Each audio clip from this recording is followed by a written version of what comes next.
está nos visitando. Hoje, o pastor Denilson, como eu já falei, ele precisou viajar. Hoje nós estamos marcando, inclusive, batismo e ceia. Os irmãos lembram? Foi anunciado no mês passado, mas as coisas não acontecem exatamente só como nós queremos. A gente marca, mas essa dinâmica, isso às vezes ocorre. Então aconteceu da necessidade dessa saída repentina. Então, pastor, então nós vamos deixar para domingo que vem. Então, os irmãos, quem é que veio hoje para se batizar? Uma, duas. Não vamos batizar hoje, né? Vamos estar preparando tudo para que domingo que vem vocês possam estar descendo as águas do batismo em nome de Jesus. Né? Vamos aguardar mais uma semana. Hoje é um dia especial também, porque comemoramos o dia do papai. Né? Quem é pai aqui? Levanta a mão. Eu já quero te felicitar por esse dia. Que Deus possa te abençoar. Cada um pai tem se esforçado para ser um pai melhor. É óbvio que nós temos as nossas falhas, as nossas faltas. Gostaríamos de ser melhores, mas que o Senhor esteja nos moldando, melhorando cada dia.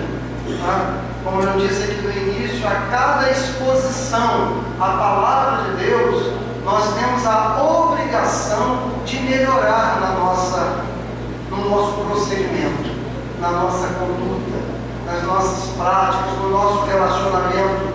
Tudo isso faz parte de uma limpeza. Tá? A água lavando, passando por nós, a água é essa palavra. E por isso nós precisamos nos expor a ela. Que você não fique apenas nos cultos, recebendo a palavra de Deus nos cultos. Não. Que você se exponha a essa palavra no seu lar, diariamente. Seja lendo, seja ouvindo uma programação através do DVD, através do rádio. Né? Ainda tem algumas programações que dá para ser. Ou então programações selecionadas, que você mesmo selecionou, colocou ali na sua televisão, e você vai se alimentar. Ou então vai se retirar para o seu local de oração. Enfim, assim como nós de manhã, nós normalmente tomamos um café, depois nós almoçamos, fazemos um lanche, jantamos, e às vezes antes de dormir, normalmente se come alguma coisa. Como você mantém isso aqui como alimento físico, há uma extrema necessidade de nós mantermos a nossa parte espiritual alimentada pela palavra de Deus. É essa palavra que vai nos alimentar diariamente. Então, quando nós ficamos fracos, é porque nos falta esse alimento. Ontem, eu estava ouvindo um líder, né, de uma denominação falando sobre a aprovação dele com relação ao aborto. Ele dizendo, né, em rede quase nacional, aprovando o aborto e justificando a palavra dele que muitos abortos realizados evitariam futuros delinquentes. Quem somos nós para determinar o futuro de alguém? Não somos Deus, não estamos fazendo curso para ser Deus e também não queremos ser Deus.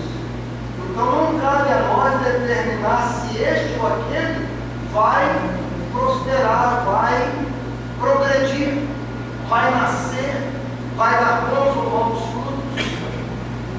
Agora, a exposição à palavra, isso é importante. Amém, igreja? Amém. Aqui nós temos algumas, hoje sendo o Dia dos Pais, né? Essa data conta-nos a história que hoje de manhã na escola bíblica, o pastor Denilson nasceu também, mas nós tínhamos um número bem menor que nós temos agora. Como nasceu o Dia dos Pais? Ele, de uma fonte que no bolo geral, né, as informações principais são as mesmas, diz que essa data, que em 1909, em Washington, nos Estados Unidos, uma jovem chamada Sonora era filha de um ex-combatente, e esse pai tinha 5 filhos e filhas, e a sua esposa, na sexta gestação, no sexto parto, ele acabou ficando viúva, ela veio a falecer, e ele teve que criar esses 6 filhos, se esforçou, como muitas mães, a gente tem história, a mulher é mais voltada a sacrifício, infelizmente, do que nós, os homens. Às vezes, diante de uma situação, o cara rapa fora, né? Mas a mulher vai com um tanque, vai lavar a roupa dos outros, vai fazer faxina, mas nós temos histórias muito bonitas, né? De um próprio senador da República, Magno Malta, ele é um fruto disso. Ele conta em alto e bom sonho, rede nacional, que a mãe dele criou os filhos lavando roupa numa luta. Ele hoje é o senador da República. E os irmãos dele também são pessoas dignas.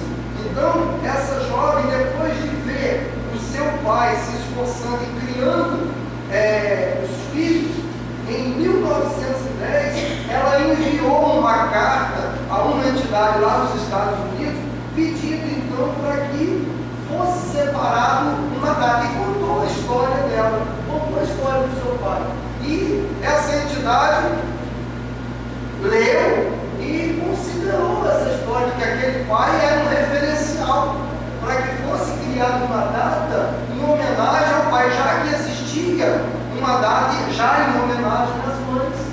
E ele então, julgaram lá, no ano de 19 de junho, no mesmo ano de 2000, de 1910, né, que era o aniversário dele, foi instituído a primeira data do Dia dos Pais, 19 de junho de 1910, lá nos Estados Unidos. E essa data, né, depois ela foi crescendo, saiu apenas daquela cidade e tomou um rumo nacional. E depois foi se espalhando. No Brasil, essa data não é 19 de junho, né? Ela passou a ser, né, 14 não, segundo domingo de agosto, tá? Desde 1953. Então, desde 1953, nós também aderimos a esse movimento que, com certeza, é justo, né? Eu sou pai e acho que é justo, né? Alguém lembrar, né? É tanto esforço para eles terem os filhos, né, meu filho? Né? Tanta luta, e será que alguém não vai... Lembra-se de todo mundo, dos professores, dos médicos, né? De carpinteiro, do surfista, por que não lembrar dos pais, que tem uma função tão importante, né? A exemplo do pai maior, nós temos também uma responsabilidade de fazer com que os nossos filhos, né, se espelhem em nós, para ter uma referência, para começar a tomar o Pai, Deus, como também alguém que ele possa acreditar, que ele possa caminhar tendo a certeza de que esse Deus tem cuidado dele. Amém? Então, mais ou menos é essa história, o porquê do Dia dos Pais. No Brasil mudou-se a data, até por motivos comerciais, tudo é comércio, né? Ou a maioria das coisas, para não dizer tudo, para sobrar alguma coisa, é comércio. Então essa data também foi adequada e hoje se comemora segundo domingo de agosto. Amém? Amém. Podemos dar uma salva de palmas para os pais?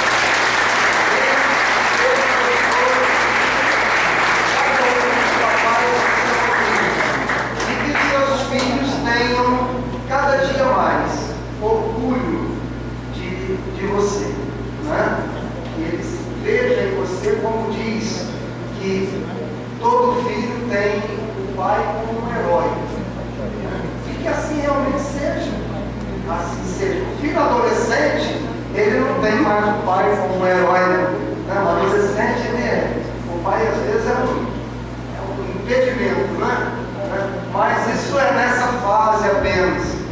mas, obviamente, depois ele começa a entender. Hoje eu já não tenho mais o meu pai, que já partiu para o Senhor, já tem 5 anos, 4 para 5 anos. Creio que agora, no final do ano, dezembro, completa 5 anos, eu acho que é essa a data. Mas foi um exemplo de vida para mim.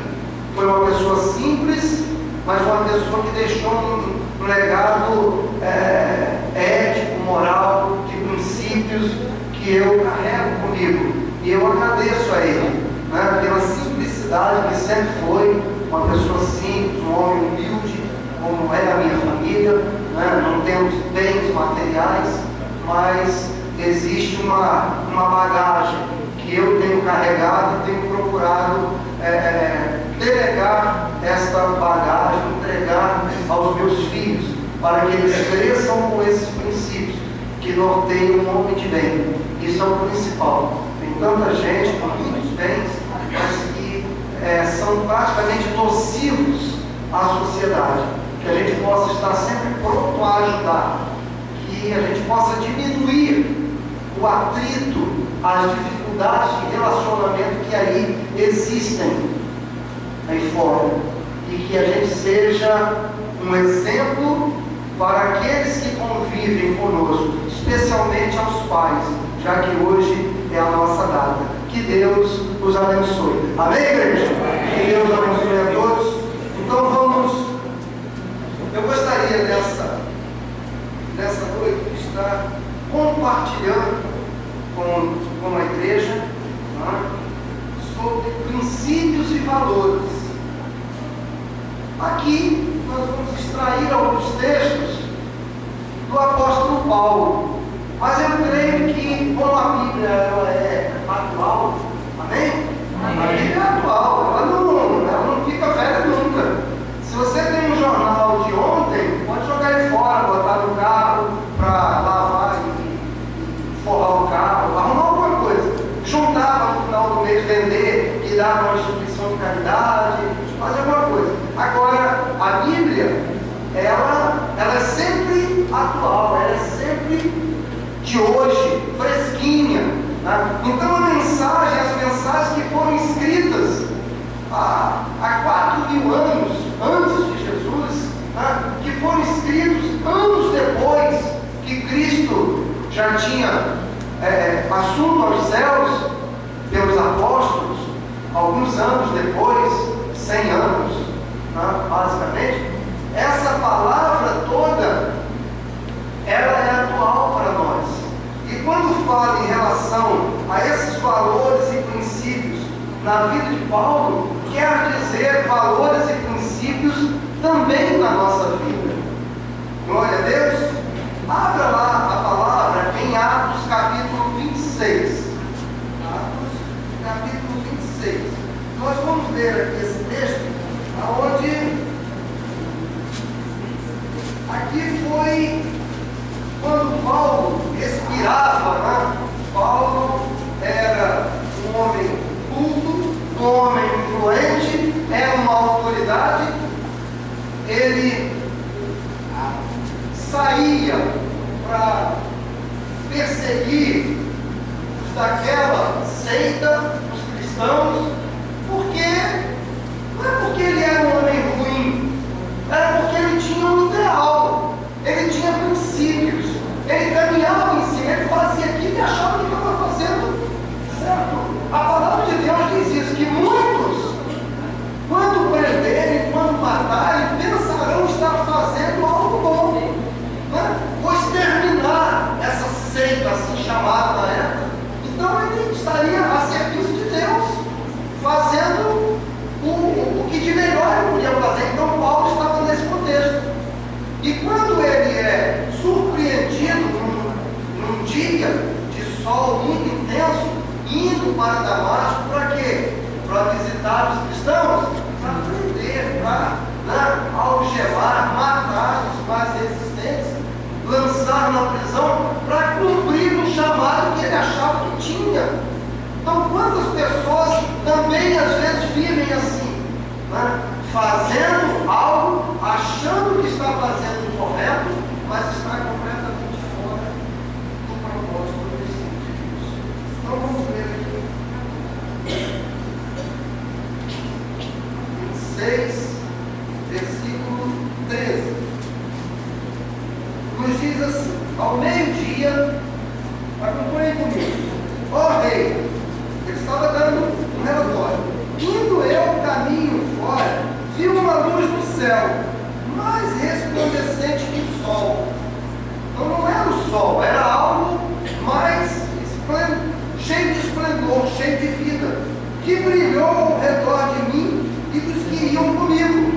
caindo todos nós por terra, ouvi uma voz que me falava em língua hebraica: Saulo, Saulo, por que me persegues? Dura coisa é recalcitrares,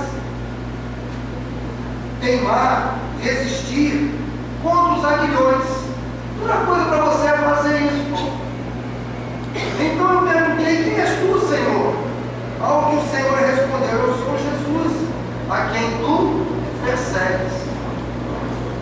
Mas levanta-te e firma-te sobre teus pés, porque por isto te apareci, para te constituir ministro e testemunha, tanto das coisas em que me viste, como daquelas pelas quais te aparecerei ainda.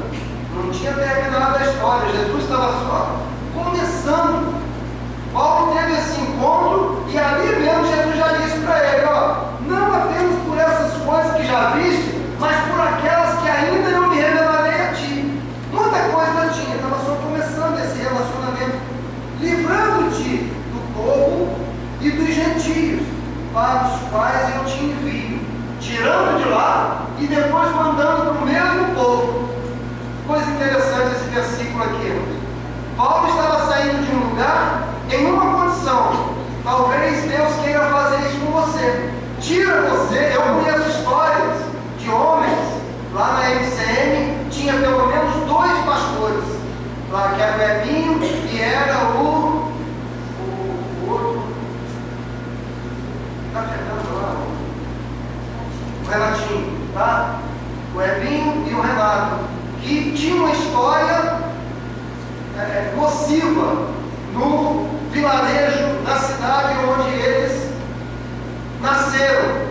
Um mau testemunho, tudo que não prestava. Quando eles aceitaram Jesus, por várias vezes eles voltaram lá para pregar aqueles colegas que antes viam ele lá na bagaceira, fazendo só coisas que não prestavam. Aqui Deus fala: livrando-te do povo e dos gentios, para os quais eu te envio. Então Jesus estava preparando Paulo já, para lhes abrir os olhos e os converteres das trevas para a luz e da potestade de Satanás para Deus, a fim de que recebam eles remissão de pecado e herança entre os que são manifestados pela fé em Cristo Jesus. Amém? Então aqui nós vemos um relato de Paulo falando o que aconteceu, contando a história dele. Esse testemunho que nós contamos de maravilhas que Deus faz no meio de cada um de nós.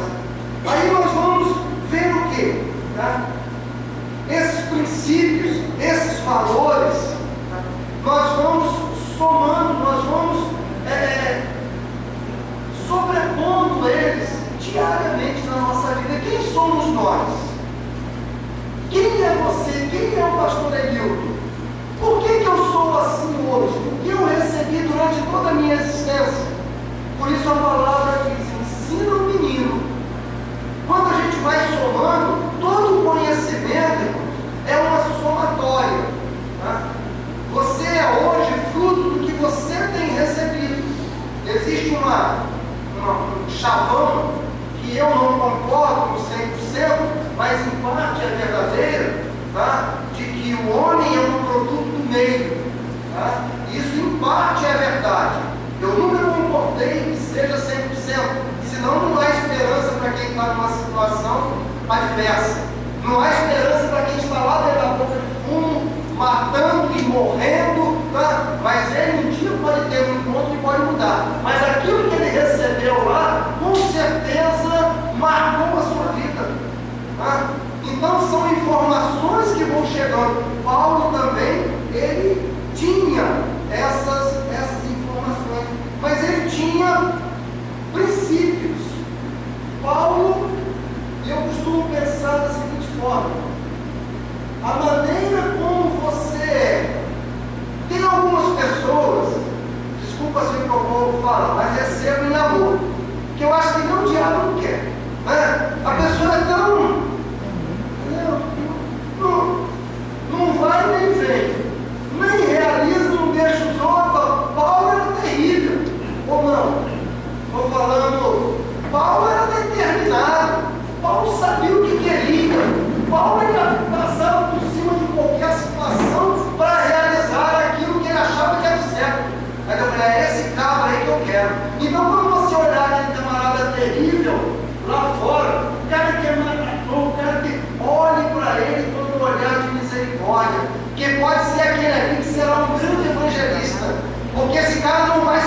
vá diante de nada, porque ele está sendo preparado para isso.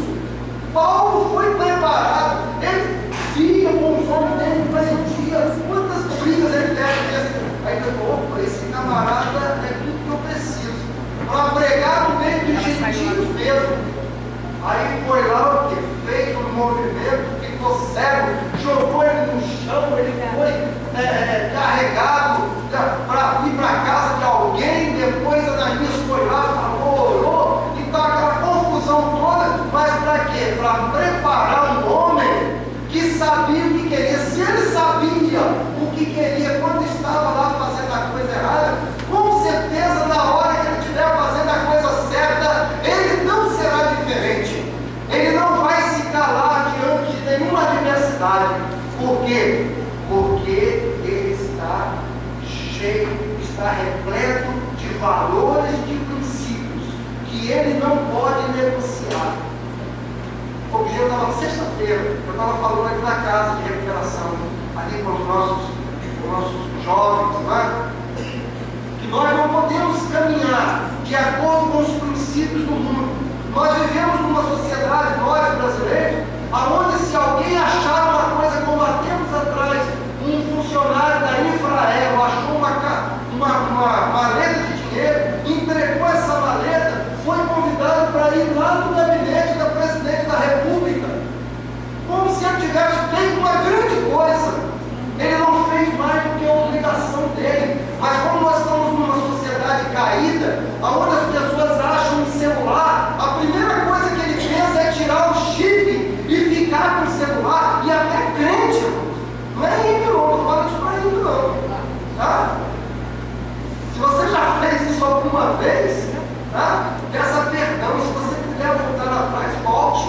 Isso é pecado. Achar não é roubado, é palavra, é frase do diabo.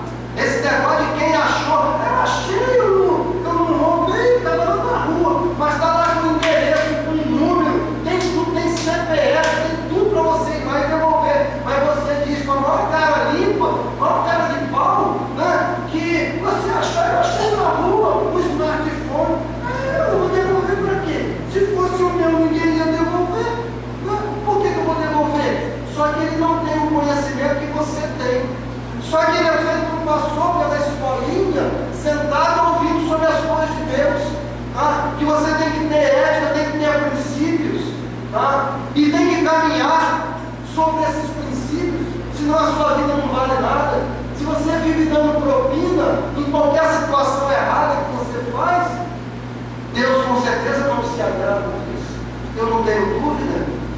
Então nós temos que voltar. Que eles façam, de vez em quando as redes de televisão, aí, as emissoras, fazem algumas enquetes, deixam coisas dentro de ônibus, 10, com endereço, com tudo, desses 10 que eles deixam lá já para testar esses valores do nosso povo, falta um, falta dois, com tudo lá. Tem endereço, tem telefone, é só o cara pegar e não achei que o seu livro, mas o cara acha que achado não é roubado. Por quê? Porque ele não quer se colocar dentro da palavra de Deus. Então, essas práticas, esses valores, esses princípios, eles têm que ser mudados. E como mudar? Através da palavra. Paulo teve a sua vida mudada.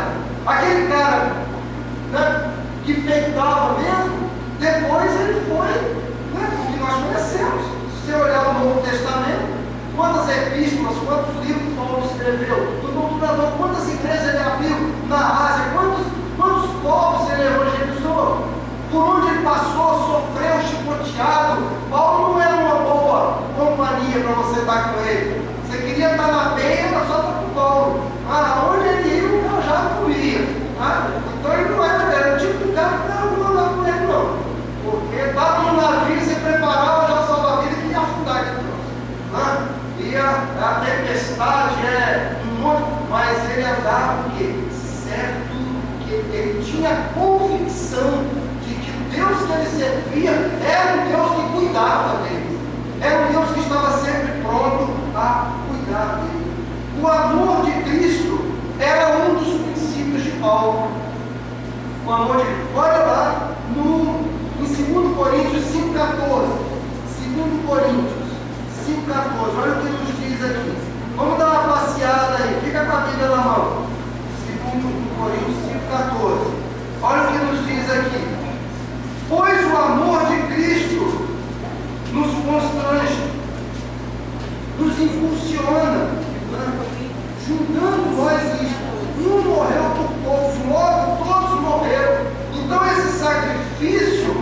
que Cristo fez, Paulo se espelhava nele, esse amor que se doa. Quanto de nós, em situação muito menor, se doa, deixa de fazer algo para abençoar alguém? Quantos casamentos às vezes não são bem-sucedidos, que o cara casa para ser feliz, ele não casa para poder contribuir para a felicidade de alguém, e às vezes quando ele tem que contribuir para a felicidade de alguém, em alguns momentos de repente ele precisa ficar triste, porque você queria fazer algo, mas você não faz, porque você se doa. É um princípio de doação. E Paulo vê Cristo se entregando na cruz, morrendo por ele, que era um cabra. Tem um vídeo na internet que nós vimos aqui há poucos dias, de um pai que ele trabalhava numa rede ferroviária, aí estava lá, de repente o filho dele entrou lá no trilho, ele não viu, e entrou num local e viu o trem. E ele, aquilo ali, ele fechou, aquele sistema de trilho que vai para um lado e para o outro, para o trem e ir para um determinado local. E quando o pai percebeu, o filho já estava lá dentro, e o trem vindo, e não tinha mais tempo, e aí ele teve que tomar a decisão, o que ele fazia. E aí vai aparecendo no trem, pessoal, uma bagunça dentro, pessoas que não eram nem dignas de alguém morrer por ela, que foi o nosso caso, Cristo morreu. Aí ele começa a chorar, bota a mão na cabeça, desce, o que faz, tal, o que eu faço? Eu abro o trem passar e cair no precipício, ou eu deixo ele e o meu filho morre? Qual é a decisão? É um negócio complicado, né? O que você faria? O que eu faria? Não sei. Eu não sei.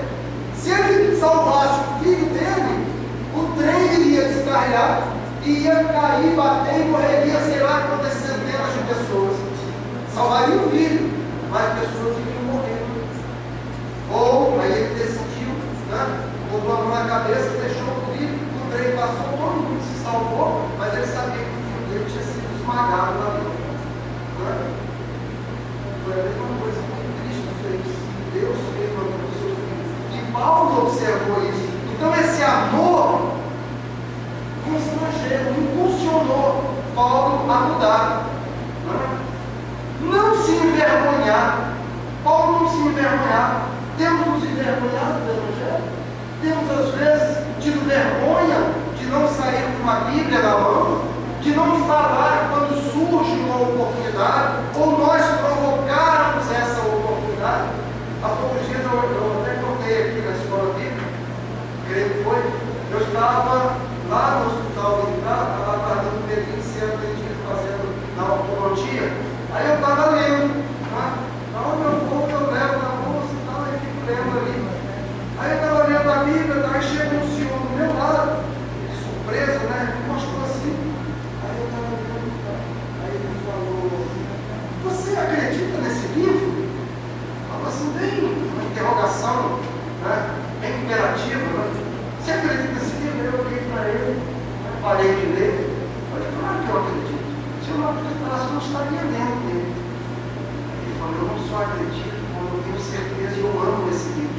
Era um irmão que estava tentando me testar o que eu ia falar. Aí nós começamos a conversar sobre o Evangelho. Eu pensei que era um daqueles caras que queria briga, Eu falei, rapaz, você acredita em política? Por que eu não posso acreditar aqui nesse livro?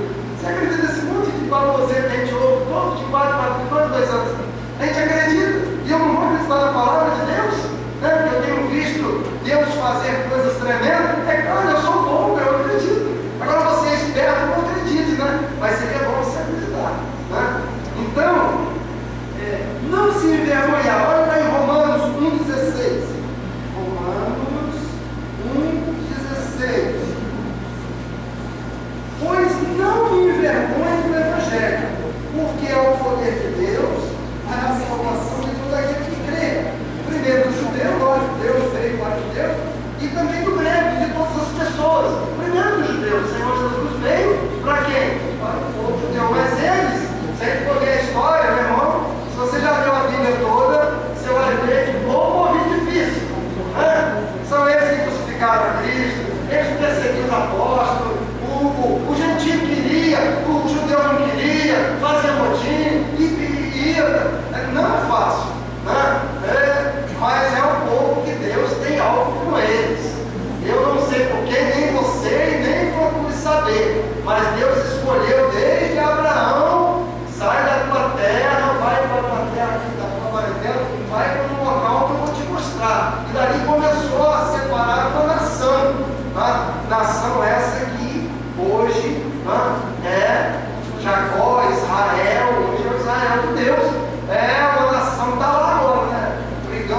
Palestina, coisa que a gente não entende, né? Não entende essa política esquisita aí, tantas bombas, tantos civis, tantas crianças, né? A gente não sabe direito, tudo é complexo, são problemas, né?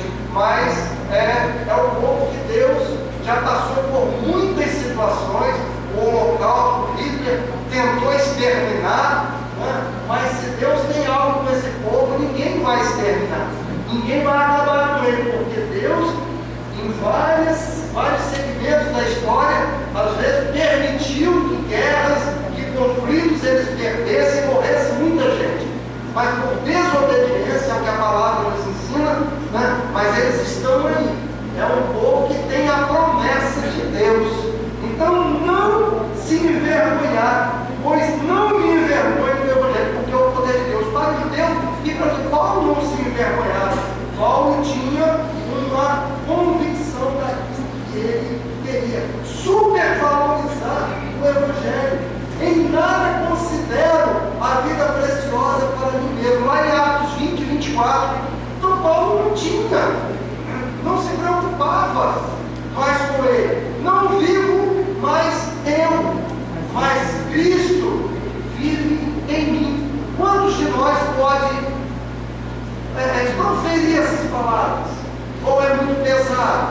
Não vivo mais eu, mas Cristo vive. Ou nós estamos vivendo muito ainda a nossa vida. Cada um vive exclusivamente a sua vida e não a vida de Cristo. O quanto nós temos de Cristo em nós? Qual o percentual da atuação de Deus na nossa vida nesses dias tão difíceis, irmãos? A nossa nação, ela tem crescido no número, pelo menos alguns anos atrás cresceu muito, ultimamente eu não sei como é que está, mas temos crescido em números de evangelhos, mas em qualidade. Eu estava conversando com ele na China, né? Para a gente é muito difícil ouvir essas notícias e entender que isso seja verdade, porque nós temos outros valores, outros princípios, né? Diz que tem locais onde tem centenas de bicicletas, na China principalmente, tem muitas ciclovias, onde as pessoas aqui no Brasil estamos começando, né? Já tem muitas ciclovias as cidades e estão aumentando, mas lá já é prática antiga. Então, um local onde tem um estacionamento de centenas de bicicletas. Para quê? Você chega lá, pega uma bicicleta daquela, ou fosse aqui, por exemplo, uma bicicleta, bem próximo onde nós estamos, tivesse aqui 200 bicicletas, tudo no caminho. Aí você chega lá, pega lá, eu vou ali na Evolândia, eu vou aqui no aeroporto, vou de bicicleta, ela aqui fazendo um exercício. Beleza. Aí você pega a bicicleta, vai lá, cumpre a sua missão, volta e bota a bicicleta no mesmo lugar. Isso é simples, não é simples?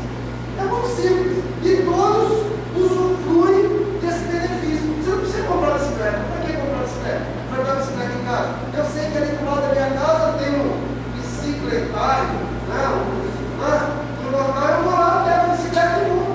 Ou dou uma olhada ali, mas ele está muito boa, não pego outra, deixa aquela bicicleta e vou lá. Cumprir a missão. Quando voltar lá para o local, como é que nós vamos entender esse tipo de procedimento?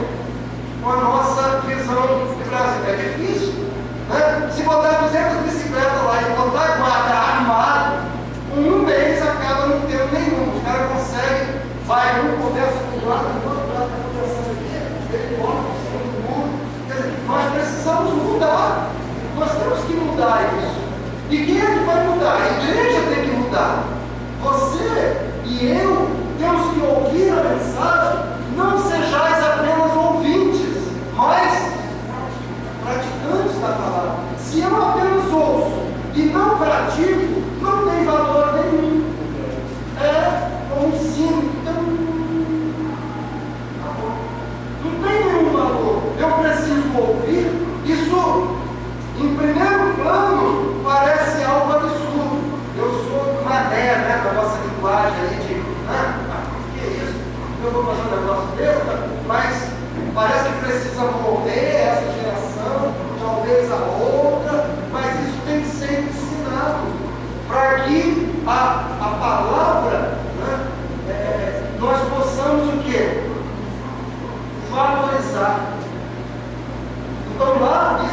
aqui não sei até onde.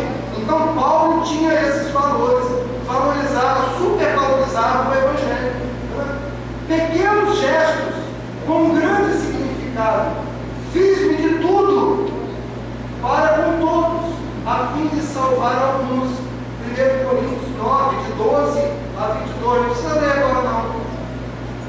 Então, todo artifício que Deus coloca em você como estratégia para que essa palavra vá ao encontro de alguma pessoa, para salvar uma pessoa, existem muitas estratégias. Há poucos dias na Copa eu tive lá no estádio, não podia assistir o jogo, não tinha ingresso, né? Mas fui por lá, né? Aí estava ali por perto, encontrei lá o Israel e tal. Aí tinha uma igreja que estava evangelizando. Aí eles chegavam, como é que você vai evangelizar? Os caras com a cabeça na mil e tal, gritando o nome do país dele e tal. É um clima que é difícil você chegar, né? Aí chegava um jovem, mais jovem, né? Aí eu posso te dar um abraço? Vai ficar assim mesmo, um abraço.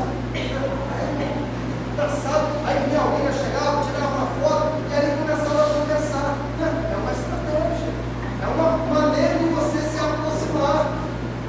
São estratégias que Deus vai colocar, são gestos, são atitudes. E qual é a atitude ou qual o gesto, qual é a estratégia que Deus pode te dar no seu trabalho, na sua vizinhança? A Célia sempre, às vezes, dá, aqui nem tanto, a gente já morou em muitos lugares, então em algumas situações, às vezes ela fazia um bolo, fazia lá um quitute, uma coisa que sabia que a vizinha gostava, aí fazia aqui, preparava, ia lá como uma maneira de você se aproximar, né? Aí levava aquele bolo, levava aquele pudim e tal, e dali começava uma amizade. Então são estratégias, o que Deus pode te levar a fazer, né? Pequenos gestos com grande significado. Qual é a atitude? O que podemos? De que maneira podemos chegar à pessoa? Qual é a necessidade dela naquela hora? Né? Então nós temos que caminhar no Espírito nessa direção. Paulo sabia disso. Paulo, fiz-me de tudo para com todos, a fim de salvar alguns. Era se colocar dentro da necessidade, e como hoje temos necessidades, não só financeiras, quando se fala em necessidade, pensamos em necessidades financeiras, às vezes até existe, mas essa, às vezes a gente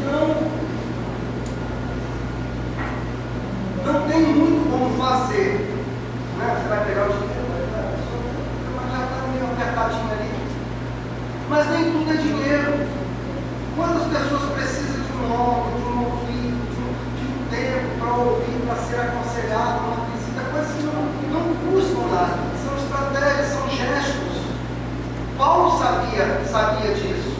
Paulo viajava, Paulo foi por aquelas, principalmente as 3 viagens, né?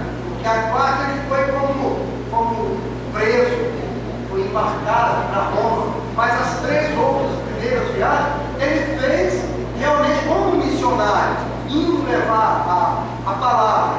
E ele tinha suas maneiras de se aproximar, de falar, de conquistar. Então esses gestos, eles são importantes. E por último, desses princípios, desses valores que ele tem, que nos ensina, que nós devemos ter, né? Ontem eu não assisti, né? Mas eu achei muito engraçado, eu saí comentando, né? Ontem foi a eleição da Miss São Paulo, né? Aí estava entrevistando e tal, aí teve uma, eu não sei se ela se tocou no que ela tinha falado, a gente fica nervosa, ela dizia, eu sou uma pessoa muito humilde, aí tal, provavelmente ela já não é uma pessoa muito humilde, né? Já que ela se colocou como uma pessoa humilde, já de repente tirou um pouco daquele brilho que ela até poderia ser. Às vezes é a palavra mal colocada. Mas a humildade, a simplicidade, ela é um valor tremendo que nós temos. céus. Né? Conquista. Olha lá no versículo, né? Em 2 Coríntios, capítulo 4, né? Temos este tesouro de vaso, temos este tesouro em vaso de barro, para que a existência do poder seja de quem? Seja de Deus e não de nós. Então nós temos o que? Este tesouro em barro, tá? Em vaso de barro, que somos nós. Esse vaso, ele é simples, ele é humilde, ele não é. Tem até uma frase aqui, eu tinha separado.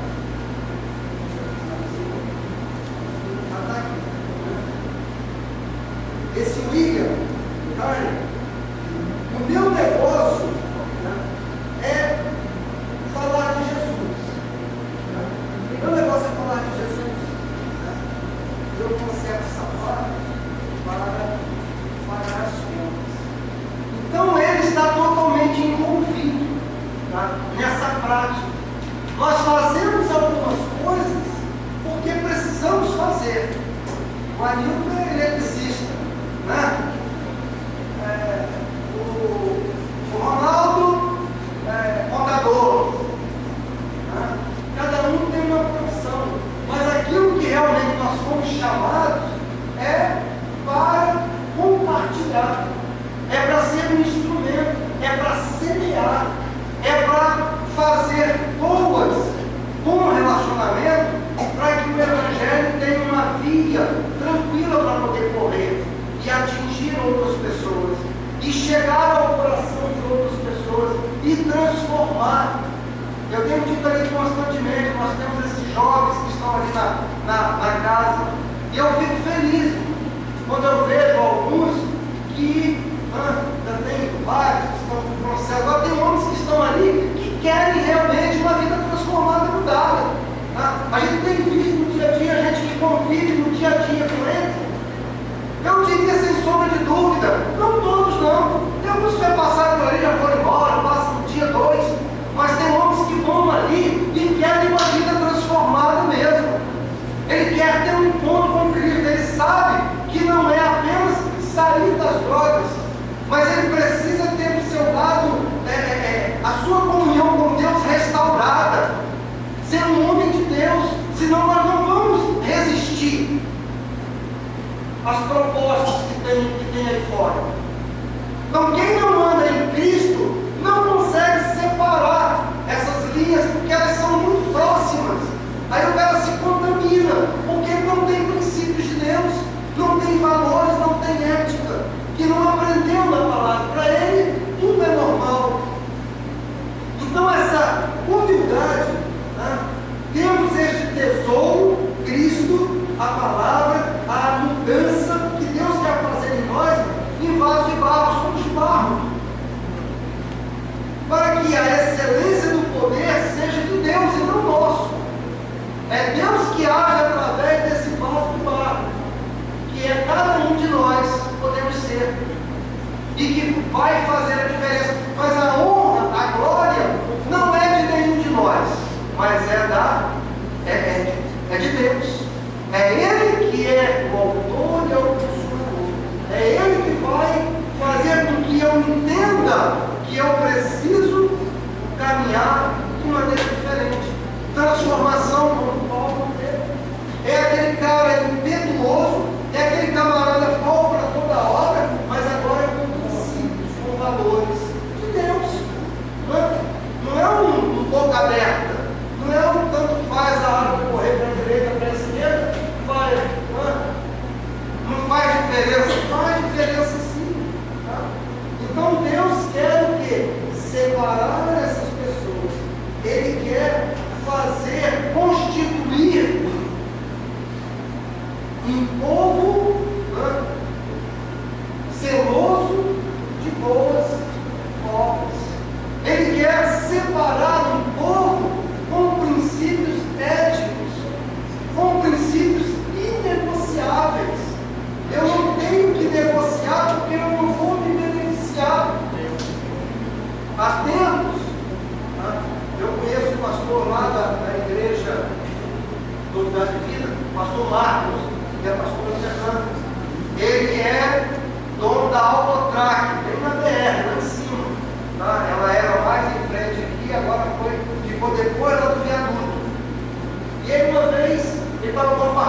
a gente estava conversando com ele, nós fomos lá na igreja, e chegou uma inspeção. Aquilo ali é uma franquia do Nelson Piquet, né? Então é uma franquia. Aí chegou uma inspeção e detectaram que tinha não sei quantos mil lá de furo, né? De desvio. E o almoxarife dele era o Jefferson, o irmão da igreja, uma pessoa idônea, que nós conhecemos, né? Ele, a Aline, que ela trabalha com os crentes, né? Tem um monte, o Fabinho, que é o filho da Luísa, que é minha cunhada, está aqui. Então muita gente, muitos irmãos trabalham lá. E aí veio a inspeção e queriam, o negócio ia ser feio, né? Queriam 200 ou 300 mil reais para poder não imputar uma multa. Aí ele falou, não, com certeza isso aí é erro. Não, eu não abro mão. Se ele pagasse os 300 mil reais, pronto, já estaria tudo certo, não tem ver mais. Ele falou, não, eu não vou pagar um centavo e podem refazer isso que vocês vão achar o erro, não há desvio nenhum. Estou falando isso em termos de princípios, que nós somos transformados. E aí voltaram e começaram a fazer, e acharam realmente uma falha na matriz, lá em Recife. Né? Tinha um problema lá que acarretou esse montante, essa coisa errada. Aí revisaram, não deu nada e ficou, não está tudo certo, a inspeção foi certa. Então, quando você tem um Deus em quem você confia, que você foi trabalhado com ética, com princípio, você não sai por aí dando 50 reais de propina para policiais corruptos, né? Ou autoridades corruptas, porque eu vou me livrar, cai de 20 reais. Você é conivente, você anda correto. Por isso nós precisamos andar igual o trem, né? Bem na linha. Porque quem não anda na linha está sujeito à corrupção.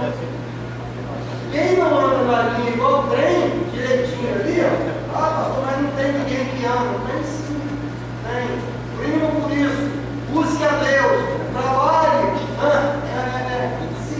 Se dobre diante desse Deus poderoso e tome essa palavra, coloque para dentro, comece a se questionar, comece a falar, Senhor, eu não posso participar dessa roda aqui com coisa errada que está aí, não. Eu tenho outros princípios, eu tenho outros valores, eu sou filho de um Deus que tudo pode, um Deus que me transformou, que mudou a minha vida, que sarou a minha família, que tem cuidado de mim. Aí começa a caminhar em cima desse princípio. E quando as coisas que são erradas, que todos nós sabemos que é errado, se apresentar, eu já sei que é uma proposta bem no prato do diabo para que eu possa ser envergonhado. E quem cede uma vez, como diz lá no preço de um resgate, quem cede uma vez, cede sempre. Né? Esse é o perigo. Cede pouquinho e cede muito, porque ele já aprendeu a ceder, ele já aprendeu a propinar, ele já aprendeu a facilitar as coisas. Então ele vai ter dificuldade em andar e caminhar de maneira correta. Mas que esses princípios e esses valores da vida de Paulo possam nortear, possam dar direção à nossa vida também. Tá? De cada um daqueles que estão aqui se expondo a essa palavra. Que ela possa, que o Espírito Santo possa completar essa mensagem no coração de cada um. E nós somos falhos. Depois que eu termino a mensagem, chego lá assim, não, mas era para ter falado isso, não falei. Era para ter falado aquilo, não disse. Isso aqui não era para ter falado, eu falei. Aí que ele possa pegar e organizar aquilo que o Espírito quer que você receba. Que essa palavra trabalhe no seu coração, na sua mente. Né? Que são valores, são princípios. O amor de Cristo, Paulo tinha.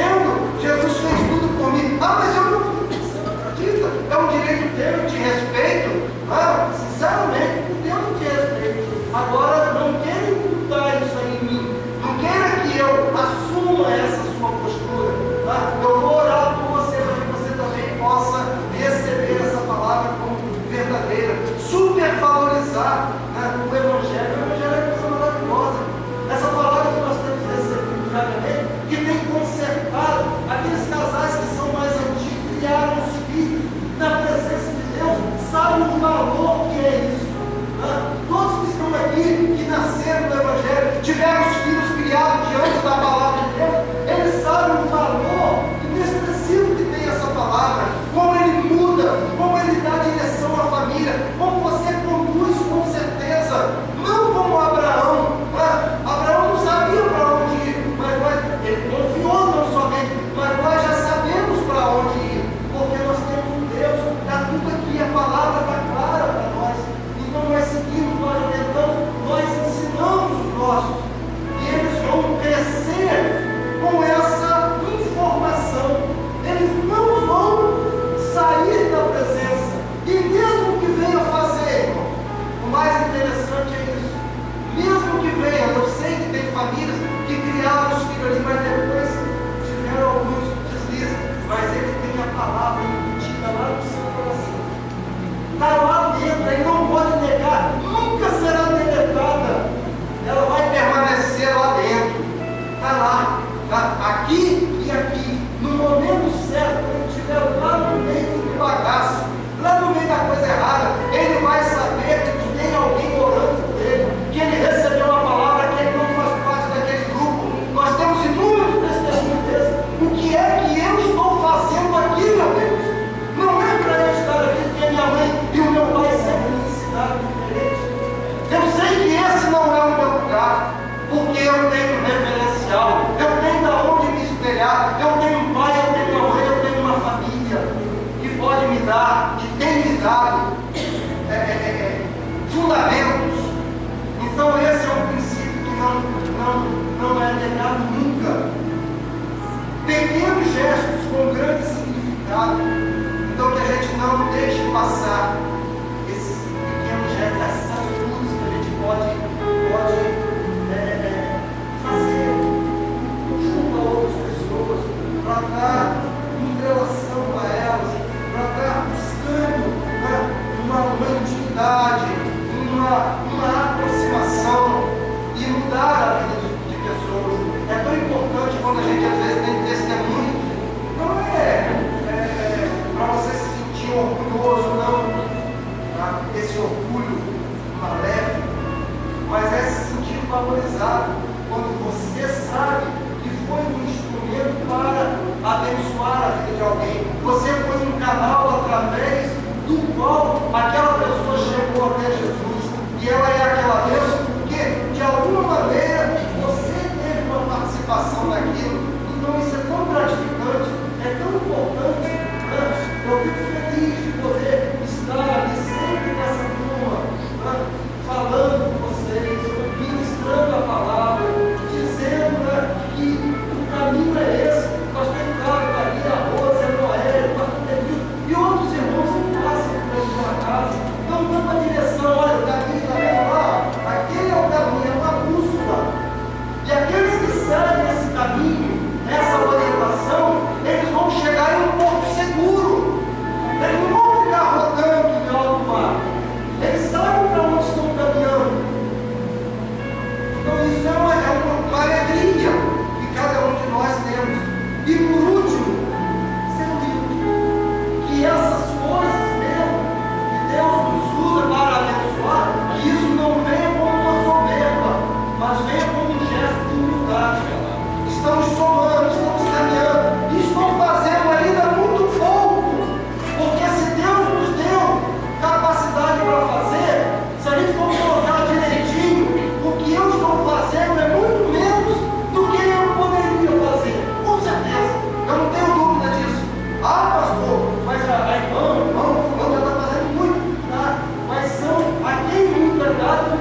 a cada culto. Então, que Deus possa estar ministrando em todos os nossos corações dessa noite. Que esses princípios, que esses valores possam guardar, nos guardar o nosso coração, guardar toda a nossa motivação de Deus, para que a gente possa se doar mais com o vizinho, aonde você trabalha, aonde você estuda, seja um exemplo, seja um referencial, seja uma pessoa onde as pessoas como uma árvore frondosa e frutífera, aonde todos vão recorrer a ela para poder pegar o fruto, ser alimento. Então que você seja essa pessoa onde você vive, que as pessoas venham até você, para que possam se alimentar, para que possam receber de você uma orientação. Isso é produzir frutos. Lá de Gálatas 5, versículo 23, é aquele galho que é limpo e ele vai produzir muito mais, vai ser mais frutífero e um fruto de boa qualidade, porque você tem o que as pessoas precisam e esperam, que é a palavra de Deus. Então que haja em nós essa pré-disposição em caminhar nessa direção em Cristo Jesus. Que Deus abençoe cada um. Que você saia daqui